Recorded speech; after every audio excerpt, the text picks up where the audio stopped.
আসসালামু আলাইকুম। ভালোই থাকতে হবে আমাদেরকে। কেন ভালো থাকতে হবে? কারণ আমরা একটি কথা বলি। কি সেই কথা? করব কাজ জানা আছে, তারপরেটাকে ইয়েস। এবং সেজন্যই আজকে আমরা যেই খাল প্রায় 48 বছর আগে শহীদ রাষ্ট্রপতি জিয়াউর রহমান খনন করে গিয়েছিলেন, তারপরে সময়ের পরিক্রমায় খালটি বন্ধ হয়ে গিয়েছে।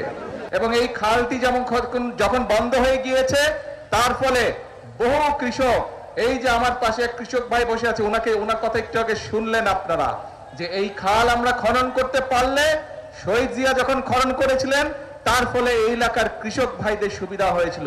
প্রায় 2000 কৃষক পরিবারের সুবিধা পেয়েছে। 13 কিলোমিটার লম্বা খাল, বহু মানুষের সুবিধা পাবে, শুধু কৃষক ভাইরা না, খালের দুই পাশে যারা থাকে তারাও পানির সুবিধা পাবে। কাজেই এই খালটি খনন করতে হবে। এইরকম আমরা সারা বাংলাদেশে 20,000 কিলোমিটার খাল খনন করব ইনশাল্লাহ আগামী 5 বছরে। কারণ আমরা বাংলাদেশকে খাদ্যে স্বয়ংসম্পূর্ণ আছে, আমরা আরো খাদ্য উৎপাদন বৃদ্ধি করতে চাই বাংলাদেশের, যাতে খাদ্যের জন্য কোনো মানুষকে কষ্ট পেতে না হয়। আল্লাহ রাব্বুল আলামিন বাংলাদেশের মাটি এত উর্বর করে দিয়েছেন যে আমরা যদি সময় মতন পানি দিতে পারি, তাহলে আলহামদুলিল্লাহ আল্লাহর রহমতে এখানে ফসল পড়ে। ঠিক না কৃষক ভাই? পানি ঠিক মতন দিলেই ফসল ফলে। এখন প্রিয় ভাই বোনেরা, এই যে আমরা খাল খনন করব, এই কথাটি কবে বলেছিলাম বলেন তো? হ্যাঁ, কবে? ইয়েস, নির্বাচনের আগে বলেছিলাম।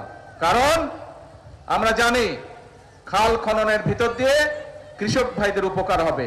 কৃষক ভাইদের উপকার হলে কৃষকরা ধীরে ধীরে স্বাবলম্বী হবে, এবং কৃষকরা স্বাবলম্বী হলে এই দেশের অর্থনীতি ধীরে ধীরে মজবুত হবে। এই দেশের অর্থনীতি মজবুত হলে এই দেশের মানুষের অর্থনীতি মজবুত হবে।